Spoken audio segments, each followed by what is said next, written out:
Hi, I'm Darren and welcome to New Factory Classics. And today we're going to ask, what's the point of the Disney Plus MCU shows? It seems like every time we get an MCU show on Disney Plus, it starts out right where the movies left off. There's a huge story, there's a bunch of changes, and then it loops around to bring itself pretty close back to the original starting point.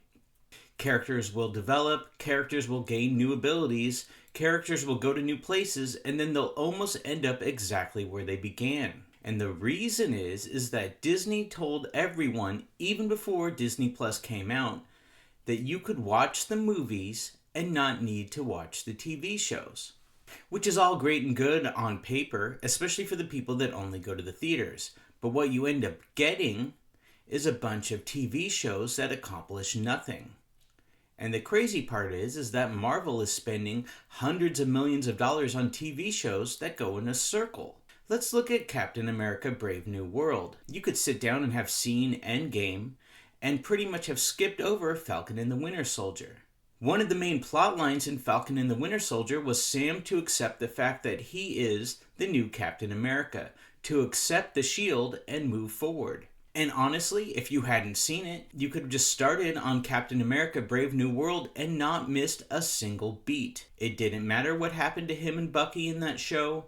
All the villains that they encountered accomplished nothing. It really got you absolutely nowhere. And then there's of course the story of the different characters that may appear in Thunderbolts.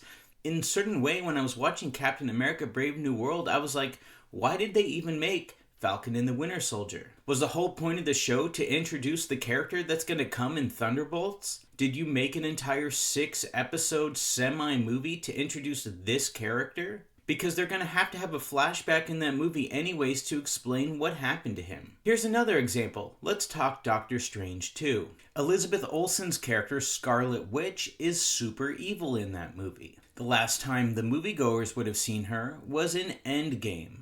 Yes, she was sad about the loss of her husband, but it really didn't explain why she was so angry.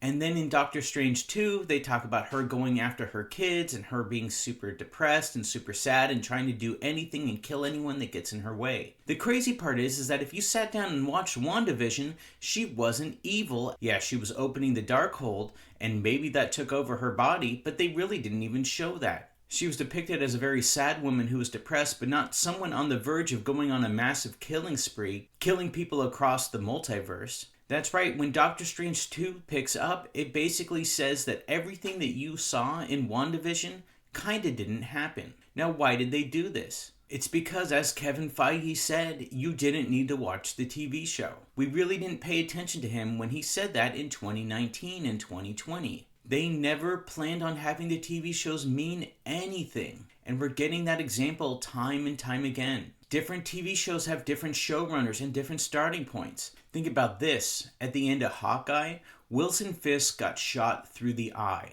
And then they have him fully recovered by the end of Echo. So between those two shows, they pretty much undid each other. And the reason is because at the beginning of Daredevil Born Again, they want him fully functional. Think about this. You just watched 8 episodes of Hawkeye, 6 episodes of Echo, and the Wilson Fisk character made a complete circle, ending right where he began at the end of Daredevil, the 3rd season.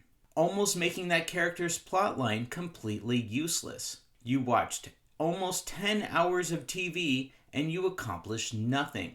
Now, I'm not saying Daredevil Born Again won't have anything happen that doesn't affect the greater MCU.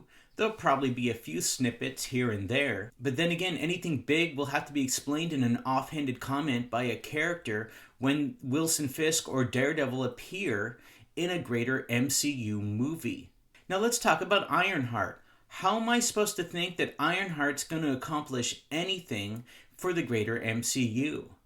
You're going to have her fight some medium-level bad guy, get a better suit, and that'll be the end of it. And then they'll still have to explain, hey, remember that side character from Black Panther 2? Here she is again. She got a new suit. She may have developed a little bit, but anything major will have to be explained in the movies. The fact is that the MCU shows are basically just content. They are not accomplishing anything for the greater MCU. If it does accomplish something, it's in a movie. They said it to us 7 years ago, and we need to pay attention. For I will go and enjoy Daredevil Born Again, but I don't expect anything to truly matter. What do you think? Hey, thanks for watching my video. Make sure to hit that subscribe button and check out those other videos on screen now.